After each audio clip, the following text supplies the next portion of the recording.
Allah will surely run to us, but do we understand our word of hope, a call to every woman? That love is only thing that's on your mind all day and every time. And it's a feeling so great that no matter what anyone says, it will never be taken away from you. It's probably the best feeling in the world. Faith requires love. You can't have Iman if you don't know how to love. Love is the happiness you feel when love itself comes around. It's the sadness in your heart when you know that love is not there anymore. It's the safety you feel when you are feeling scared. It's the joy you feel when you are feeling sad. It's the hope you have when everything is gone wrong. It's the dreams you hold on to when you are alone. It's the way you sit there and think of crazy things that can be expressed. Just like the fish once said to the sea that you can't see my tears when I cry. And the sea replied, yes, I might not see your tears, but I can feel your pain. I can feel your joy because you live in me. Allahu Akbar. But when you lose that feeling, what's going to happen? Love, as mentioned by Allah, Allah used a special word for love, and that is al-mawaddah, the type of love that is akin to marriage, to living together, to forming a family, to having a relationship. This kind of love, mawaddata wa rahmah, this kind of love is amongst the best things in life. It's not what you can see. You can't hold it. You can't touch it. Sometimes you can't prove it. But just manifests itself in so many tangible ways. It is loving the other person more than you love yourself. It has to do with putting the other person first and giving all you can to them and the relationship. It means thinking of ways to please and make them happy. This special kind of marital love is the greatest of all love, al-mawaddah. Al-mawaddah builds with faith, it grows with sacrifice, and it increases with time. It stabilizes. What do you consider? Sometimes it's the cost. You want to buy an expensive shoe. Sometimes you want to get a fanciful shoe. Sometimes fashionable. Sometimes comfortable. Which is best? Expensive, fanciful, fashionable, or comfortable? Comfortable. Yes, when you do that, when you get the comfortable one, you are lucky because when you wear shoes, you can't get it off every time. There are some moments you can't remove your shoes and walk barefooted. Getting the spouse of your choice, getting the right is like getting the size of your shoes. If you got the one that is too small, it's going to squeeze your feet. And when that happens, you begin to sweat even when there's cold. You begin to squeeze your face. You begin to make funny faces. You become restless. You feel some pains you can't complain about. But what if the shoes are too big? Well, you can stuff it up. You can stuff it up with tissue papers. You can stuff it up with papers. You can stuff it up with stuff, with things, so that at least it's not going to pull off your feet. Some shoes are designed for leisure when you want to walk free. Some shoes are designed when you want to look fashionable. Fashionable and comfortable may not always go together. Get the shoes of your size. Get the one that is for you. You don't go about and say, look, those sisters, they are too materialistic. Get a lady of your size. There was a time when a rat was looking for a wife. And this rat moved around and found a camel, a red camel. And this rat said, now that I've set my eyes on you, I would rather die with you than live without you. I want to marry you. And then the camel said, well, if you want to marry me, you got to show me to your parents. If they approve, then we can marry. Then the rat pulled the rein of the camel, and they went and about to enter into the hole of the rat. And the rat realized that the camel wouldn't fit into the hole. While the rat was making the effort to see how to drag the camel into the hole, the camel said, let me advise you. Either get a rat of your size or get a bigger hole. We are not compatible. Some of these are so obvious, but people don't like to look at the obvious. When you buy a shoe, look at it very well and ensure that it's the one that you can do with, is the one you can deal with, is the one that's actually your own size, as the case may be.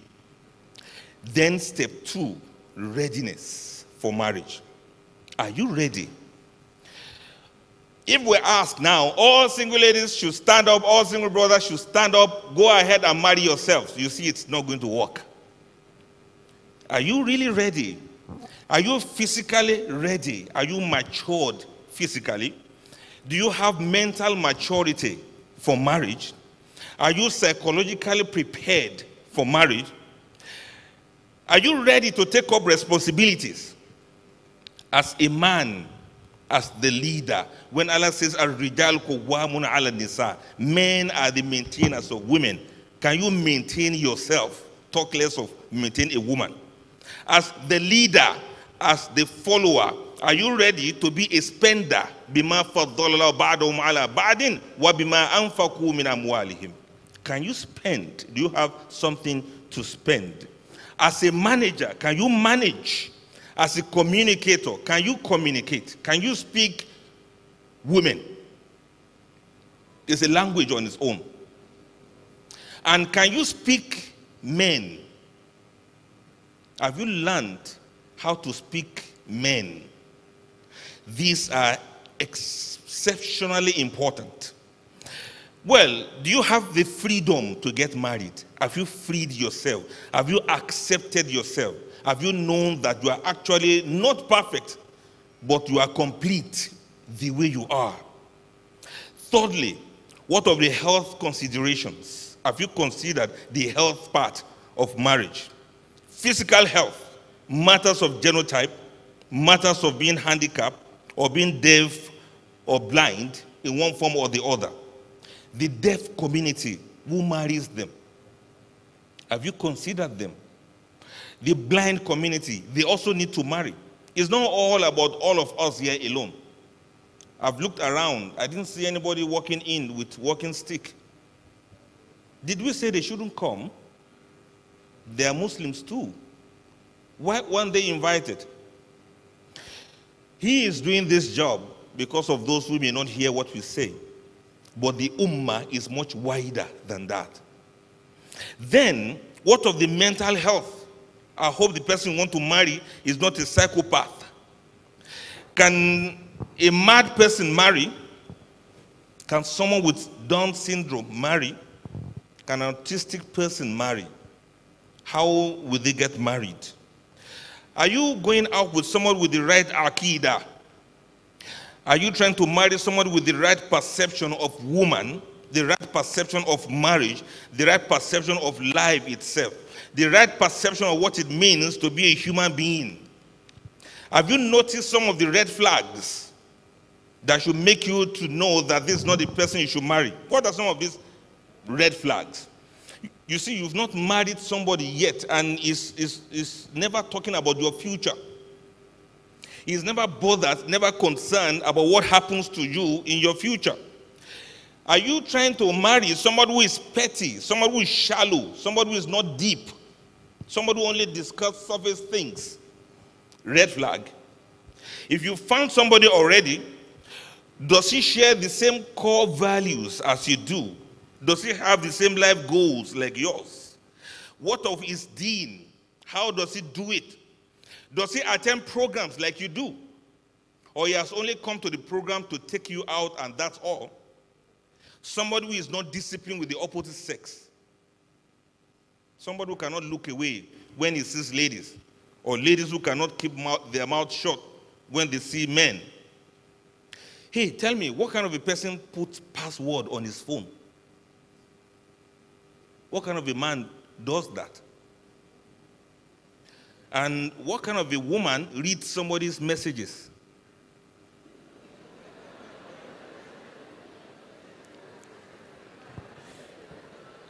do you trust one another?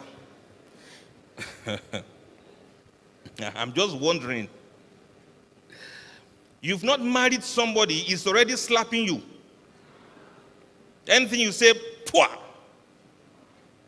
And then when he does that, they say, sister, sorry, what happened to you? She will say, I fell in the bathroom.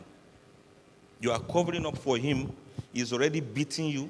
He's already going violent. And you still say you love him. You can see some of these red flags. Don't fall into it. You are speaking to somebody and the person is hanging the phone up on you. You've not even married yet. He's hanging off. He's walking away because he's angry. He's refusing to pick your calls for 3 days because he's angry. Watch it, sister. That's a very serious red flag there. You've not married someone and the person is shutting the door with a slam on you because he or she is angry. That's a very serious red flag. The problem is people don't change. He's not going to change and she's not going to change. You've not married someone yet, but he always goes for nuclear option during an argument. It's as if I either win or we die. Over what? You are not married yet. That's a very serious red flag there for you. And guess what? You want to marry somebody who can lie about anything and everything. Somebody who you will say good morning and you have to check to be sure it's actually morning time. Somebody who lies. Liar. Liars don't change. Somebody who can lie can steal. Somebody who can steal can lie. Somebody who is already isolating you from other people. Somebody who is downplaying your accomplishments and your efforts. Someone who is prone to malice. Someone who will never compliment you. He will never say thank you. He will never say you look good. He will never say I love you. He will never say I'm sorry. That's a very serious red flag. Somebody who is a drama king or a drama queen. Beware. That's a red flag. Someone who is already, Allahu Akbar, who is so arrogant and someone who is yet to grow up. Keep away from such persons and begin to learn the wisdom of a serious relationship based on the love and mercy that we mentioned earlier on. And let me tell you another tool you need in your search for Mr. or Mrs. Right, or if you have got one. The right and adequate information, deep understanding of how things work, wisdom on how marriage works. I've always explained this. The bicycle has 2 wheels. One wheel in the front, the other one behind. Of these 2 wheels, which of them is more important? The one in the front is one to which the direction is attached. The one behind is one to which the pedal is attached. It gives movement to the bicycle. Which of them is more important? Can anybody tell me? The one in the front is more important than the one in the back. Which of them is the man? Which of them is the woman? The one behind is the woman. The one in the front is the man. So which of them is more important? There's not like both are more important. Which of them can do without the other? Which of them can do without the other one? None of them can do without the other one. If it's the lady that's behind, she's got to learn to stay where she is. If it's the man that's in the front, let him learn to stay there and let each one respect each one. They must move in synchrony with one another, else there will be friction. They must work together if the bicycle must move forward. This is how relationships work. Let one not overtake the other. Let one not be jealous of the other. Let one not look down on the other. This is how a marriage works. Let me tell you another way marriages work. There must be sincerity at all times, in all ways. We get married because we want to seek the face of Allah. It is part of the love of Allah that we want to extend that love to one another. We must ensure that we do the best of what we can with the best of all characters. And the greatest of this character I want to stress now, maybe we discuss more later. I want to ask you this question about a man who was ill, very, very ill. And he promised, Ya Allah, if I should get well, I'm going to sell my house and give it out in sadaqah. Oh Allah, make me to get well.